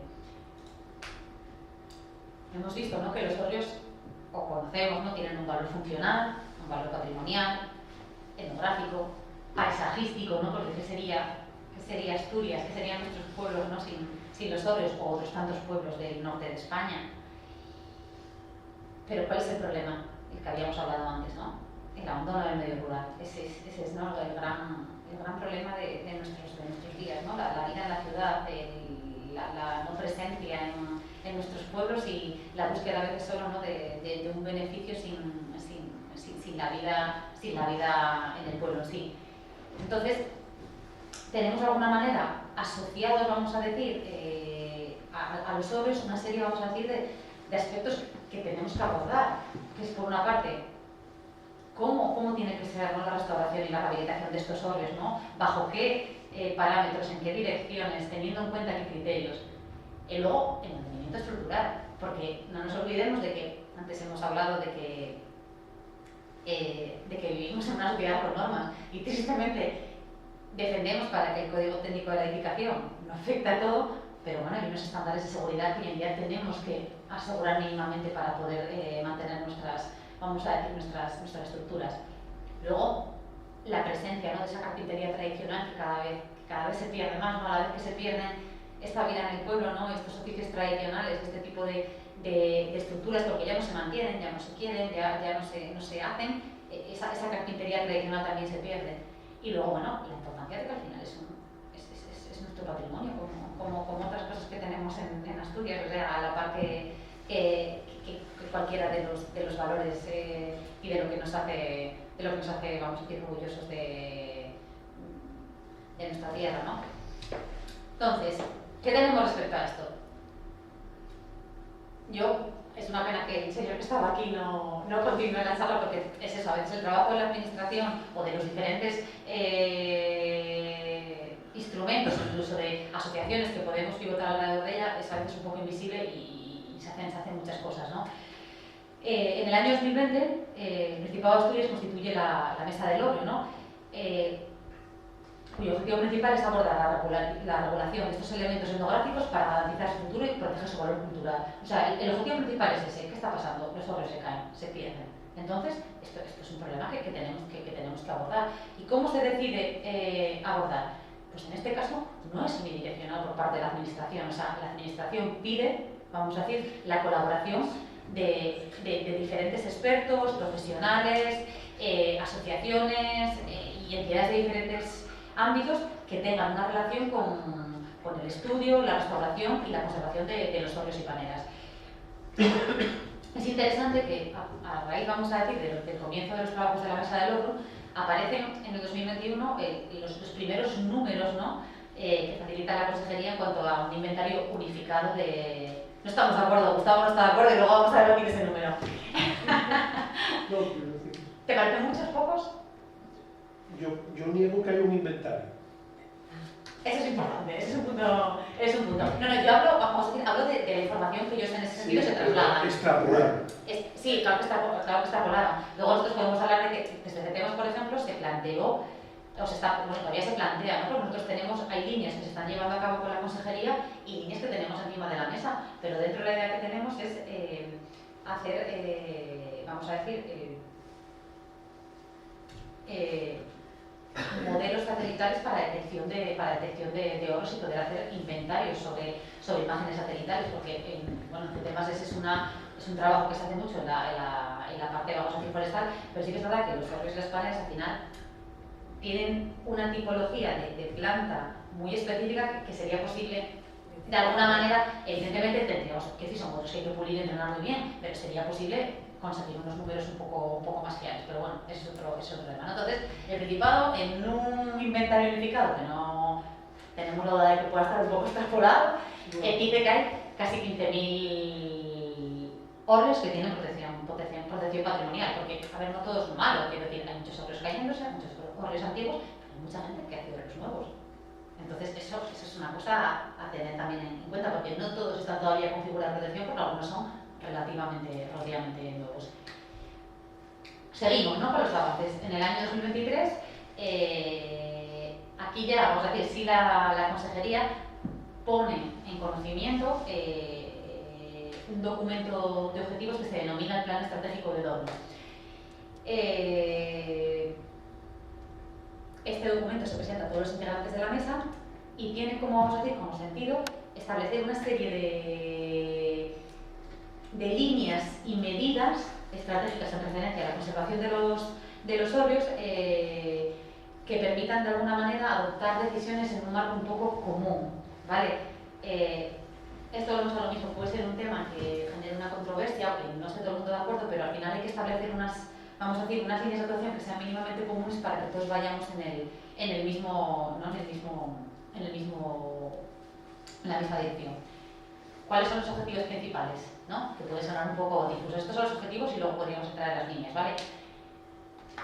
Darle valor otra vez al óleo, ¿vale? Teniendo en cuenta que esta vez ya no tiene un uso exclusivo en cuanto a construcción para almacenar el producto de la cosecha, sino como que es un elemento patrimonial que tenemos que preservar como la lengua, o sea, al final es algo que lo que tenemos que cuidar. Entonces, tenemos que buscar la manera de dar un valor. Todavía no sabemos cómo, pero hay que dar un valor. Luego, ojo, que esta transformación patrimonial tiene que revertir en el medio rural. Si eso no va unido a mejorar y a transformar y a seguir cuidando todo lo que está pasando en el medio rural, no tiene ningún sentido. Luego la parte interesante, ¿no? Que es la complicada siempre, ¿no? ¿Qué pasa, ¿no? Con todos los problemas que tenemos en cuanto a la gestión administrativa, ¿no? De cara a la regulación de intervenciones en los hórreos, declaraciones de ruina, etcétera, etcétera, ¿no? Y luego, que esta es la parte, vamos a decir, yo creo que no la más bonita, que es dar otra vez el valor importante a las asociaciones y a las entidades en las cuales participa la sociedad como principales actores. Quiero decir, al final es la sociedad la que tiene que tener vamos a decir, la palabra y luego también, de alguna manera, el compromiso con ese, vamos a decir, mantenimiento y promoción del óleo como valor patrimonial. El plan del óleo se compone de diferentes ejes y un total, creo que si no me recuerdo mal, de 22 medidas. Tendría que mirarlo porque no me lo sé de memoria, al final es una regulación normativa como cualquier otra, ¿no? El eje 1 se basa en todas las revisiones normativas que vamos a tener que hacer sobre lo que ya hay. El eje 2, la parte de protección patrimonial. Eje 3, conservación y restauración. Y el eje 4, transmisión del conocimiento, difusión patrimonial y desarrollo rural. Ojo, porque ese es amplio, ¿vale? ¿En cuál es en el que está trabajando ahora mismo CETE más activamente con la Asociación Asturiana del Óleo y con la Consejería? Trabajamos en el eje 3, conservación y restauración, a través del proyecto Begoña. ¿Qué es el proyecto Begoña? El proyecto Begoña es un proyecto promovido por la Dirección General de Patrimonio Cultural en colaboración con la Fundación CETEMAS y con la Asociación de Óleo Asturiano, para apoyar el mantenimiento y rehabilitación de los óleos y paneles asturianos mediante un almacén de picas de óleos. O sea, así de simple y así de complejo. ¿De dónde vienen estas piezas? Bueno, estas piezas proceden de óleos que pertenecen a catálogos de ayuntamientos locales, bueno, otro tipo, vamos a decir también otro tipo de catalogaciones, que bajo autorización de la Consejería, que lo vemos ahora, pasan a ser cedidos al banco de óleos y se pueden solicitar y utilizar en intervenciones de rehabilitación de otros óleos catalogados. ¿Cuál es, vamos a decir, la función principal que tiene CETEMAS en el banco?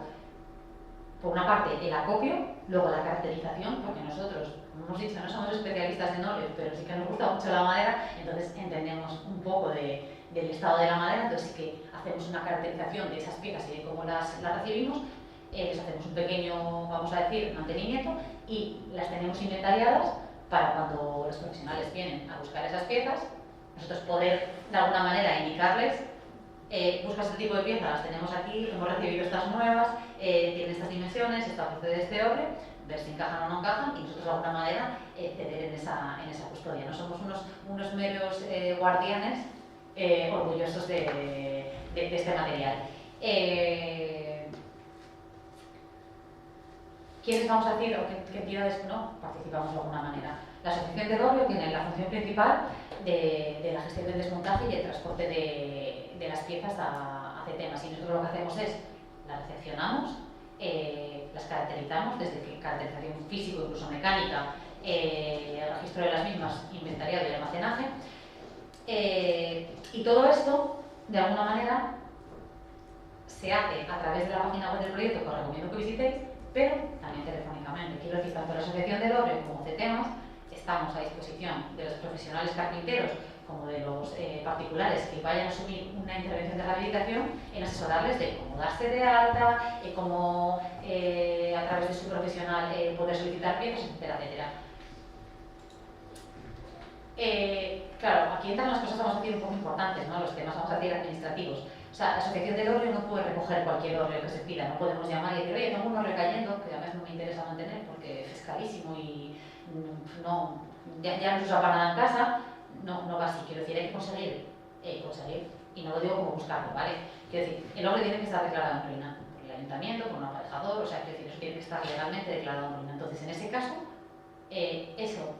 a través de la Asociación del Orrio o del propio ayuntamiento se traslada a la Dirección General de Patrimonio Cultural y cuando se valora el orrio se decide si ese orrio es susceptible de formar parte del banco. En el caso de que forme parte del banco, la Asociación del Orrio comienza todos los trabajos de, vamos a decir, de caracterización, de contacto con la propiedad o del ayuntamiento en ese caso, y luego incluso si el orrio no está caído, el propio desmontaje en sí, el etiquetado y el traslado a las instalaciones de temas. Aquí tenéis a Fernando, exacto. Este es Fernando Mora, muy reconocido porque es muy alto, no necesita casi subirse. Pero sí, este es Fernando de la Asociación del Orrio Asturiano. Y bueno, como hemos dicho, ¿no? Pues la Asociación del Orrio, que hace una labor importantísima, muchísimas cosas, pero para nosotros, sobre todo en este periodo que colaboramos, de un valor incalculable, pues eso, hace una fase de documentación del orrio, ¿no? De identificación, datación, caracterización de las diferentes singularidades que presentan las piezas de madera, hace una fase de reconocimiento para calcular un poquitín los días y los medios que serían necesarios para trasladar las piezas, y luego, junto a un carpintero especializado, un morrero especializado, es cuando se procede al desmontaje y al traslado de las piezas, ¿vale? ¿Qué piezas son principalmente así como más susceptibles de ser adicionadas en el banco? Bueno, luego, principalmente las piezas con decoración, ¿vale? Las piezas con decoración que tienen, bueno, todo esto, vamos a decir, hablamos de orrios no nuevos y recientes, pero piezas con decoración, esos son primordiales. Lo que pasa es que en el caso de estas piezas no suelen ser, vamos a decir, cedidas para la rehabilitación de orrios particulares, ¿vale? Estas normalmente están cedidas, pues, por ejemplo, el liño que aparece en la foto, si no me equivoco, lo tiene ahora mismo, está cedido al Centro de Interpretación del Orrio de Güeño para su exposición. Entonces, quiero decir, hay cosas que son de un valor patrimonial tan grande que tampoco podemos dejar que se queden en la casa de un particular. Está muy bien que todos los asturianos puedan, vamos a decir, disfrutarlas y verlas, ¿no? Luego también piezas de gran sección, que no se pueden conseguir hoy en día, porque hoy en día es difícil encontrar madera de frondosa, castaño, roble, de secciones muy grandes, ¿vale? Y aparte esas secciones suelen venir sin acondicionar, quiero decir, hay una serie de complicaciones a la hora de vamos a realizar la intervención. Luego, piezas de la caja del orrio, colondras, o sea, lo de las colondras es exagerado, es una cosa de lo que más sale. Las tablas verticales que cierran la caja, exacto. Ya, no puse esa parte, no me pareció necesario, pero igual, la verdad que fue un error mío porque podíamos haber hecho un pequeño repaso de las diferentes partes del orrio. Luego, pegollos de madera. Los pegollos de madera que aparecen en estos son cosas con un valor altísimo, porque ya empezamos a lo mismo, vemos las piezas que suelen tener una sección muy grande, que están bien conservadas, de maderas durables, entonces es muy interesante.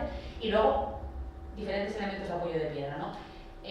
Muelas, pilpayos, los moños o los cartapasarinos también, eso tiene muchísimo valor. Entonces, realmente casi lo aprovechamos todo. O sea, el banco viene, luego lo caracterizamos, lo vemos si tiene valor, y aún así, aunque a veces creamos que no tiene valor, siempre viene algún carpintero que dice, bueno, esto, si cojo esta pieza para aprovechar y empatar esta parte de esta colondra, pues estoy pegando. Estupendo. ¿Cómo funciona un poco el proceso que hacemos en temas? Recibimos las piezas y luego las que no, vamos a decir, no contienen pigmentos o unas decoraciones susceptibles de ser dañadas, les aplicamos una primera limpieza mediante agua a presión. No alta presión, por supuesto, pero sí que les aplicamos limpieza porque muchas de ellas a veces han pasado incluso años en el suelo, entonces tiene una acumulación muy grande de verdín, de restos biológicos, que ya hemos dicho que el castaño no es susceptible de ser atacado, pero bueno, si le facilitamos al final las cosas a los xilófagos, si se emperretan acaban entrando. Luego, lo dejamos almacenado en exterior en nuestras instalaciones para quitar esa humedad superficial. Luego, para mayor seguridad, nosotros sí que aplicamos un preventivo superficial que bueno, básicamente contiene permetrina para evitar ningún ataque superficial de nada, o sobre todo en esas zonas en las que podíamos hablar que teníamos madera de altura que es más susceptible de ataque. Y luego lo que hacemos es colocarlas en el almacén, ¿vale? Hay piezas que, por ejemplo, en el caso de las piezas de piedra, esas se quedan siempre fuera, y en el caso de las de madera van todas generalmente dentro, exceptuando algunas de las de gran tamaño, ¿no? Los traves, que principalmente al ser tan grandes, tan difíciles de manejar, no solemos meterlos en el banco. Cosas importantes, ¿no? Porque luego ya vienen las preguntas de la gente. Las piezas solo se me dan a profesionales. Quiero decir, ahora mismo tenemos en la base de datos 10 empresas o 10 carpinteros profesionales dados de alta, ¿vale? Entonces, no hay ningún problema, el alta se gratuita totalmente, es más, hay gente que se da de alta y todavía no ha venido a recoger piezas, pero eso, a veces te llama gente, no, es que quería una muela para hacer no sé qué, es que quería, o yo estoy arreglando mi hórreo. No, tiene que ser a través de un profesional, porque claro, tenemos que de alguna manera asegurarnos el buen uso de las piezas, ¿no? ¿Cómo funciona esto, no? Una vez que el carpintero está dado de alta, pues el carpintero está en contacto con la asociación del óreo. Hablan, oye, estoy rehabilitando un óreo de Soto, necesitaría ver si hay piezas disponibles, hay colontras, tal. Entonces, ese carpintero normalmente visita las instalaciones, comprueba qué piezas le pueden encajar y en ese caso se las lleva.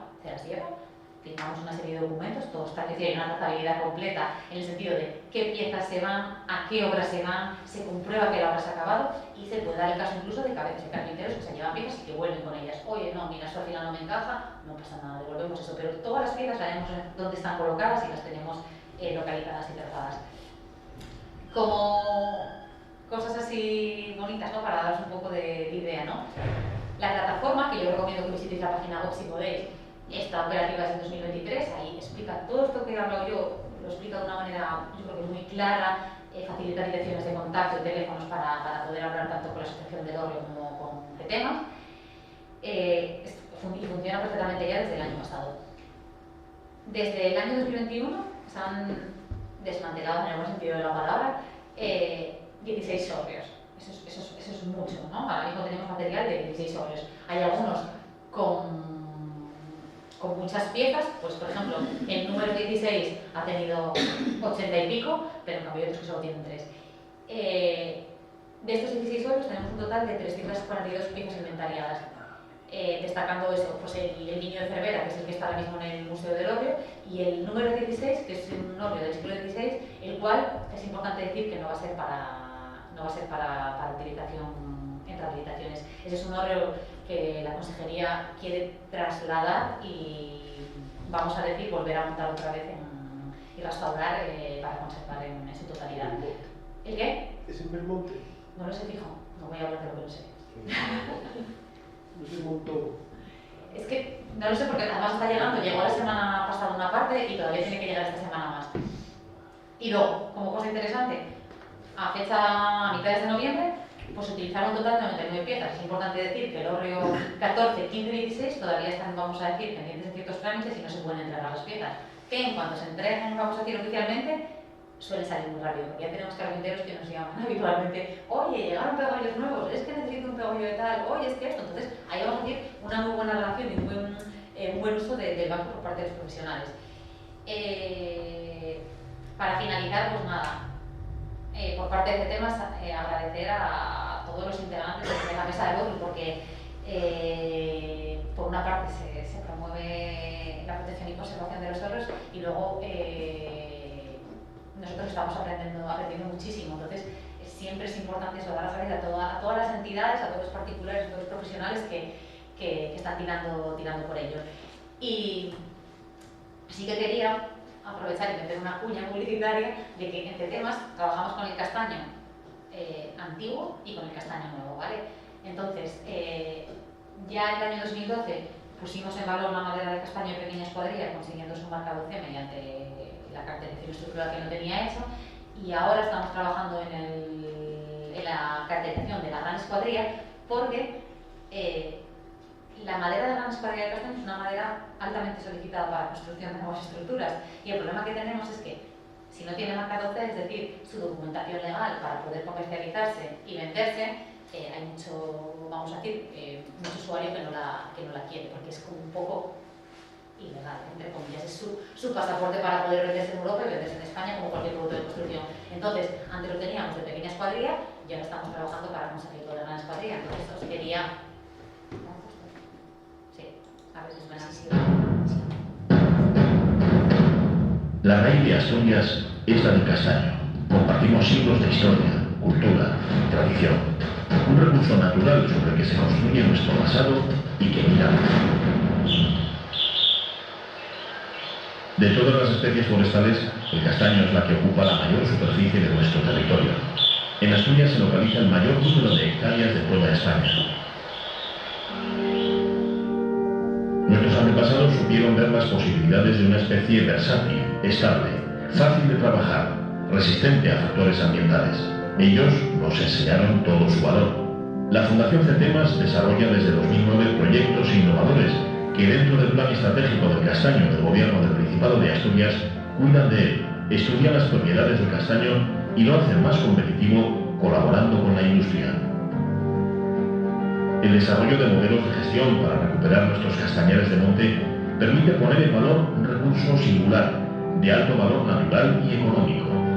Estos modelos establecen una adecuada gestión forestal de los montes, garantizan la recuperación sanitaria, su uso sostenible y el aporte de materia prima de calidad a la industria asturiana de transformación de la madera de castaño, la más importante de Europa. Las empresas asturianas y CETEMAS colaboran para que ese I+D aporte a la cadena de valor del castaño. Esto se traduce en el desarrollo de productos de mayor valor añadido, ya sean tradicionales o de nuevo desarrollo tecnológico, a través de las industrias de primera y segunda transformación. También fruto de esta colaboración, desde 2015 la madera aserrada de castaño español de pequeña escuadrilla está caracterizada estructuralmente con su marcado CE habilitado y comercialización amparada bajo legislación vigente. La demanda creciente de vigas de castaño de gran formato plantea la necesidad de abordar su normalización para incluirla en el mercado CE nacional y europeo. Esta necesidad establece las bases del proyecto de colaboración público-privada GECAS. Las vigas de castaño de gran formato presentan particularidades que las diferencian de otros materiales y les proporcionan valor estético y funcional. La madera de castaño en verde es muy estable, adecuada para su uso como elemento estructural tras unos pocos meses de acondicionamiento natural mediante oleado. La abundante presencia de taninos en la madera de castaño no solo le aporta una tonalidad especial. El color que evoca el oro viejo, resultado de la oxidación provocada por la luz, también le aporta una durabilidad natural y la hace resistente a los ataques de hongos e insectos xilófonos. Las gemas, una singularidad de la madera de castaño de gran escuadrilla, proporcionan en determinados proyectos una estética distinguida, muy particular y exclusiva. Una rigurosa y adecuada selección visual de los troncos garantiza la singularidad y exclusividad de las vigas macizas de castaño, como un traje a medida personalizado, ajustado a cada proyecto. Allá donde construyen el paisaje y definen el territorio, los montes de castaño suponen un beneficio para la sociedad. El castaño crea sinergias con otros recursos, genera actividad y vida en el entorno. Hoy como ayer, el castaño forma parte de nuestras vidas. Cuidar de él contribuye al desarrollo de nuestro territorio, genera riqueza para Asturias. La madera de castaño es un recurso natural, 100% autóctono, que desde la innovación y la sostenibilidad sigue conquistando mercados más allá de nuestras fronteras. Extraer todo su potencial está en nuestras manos.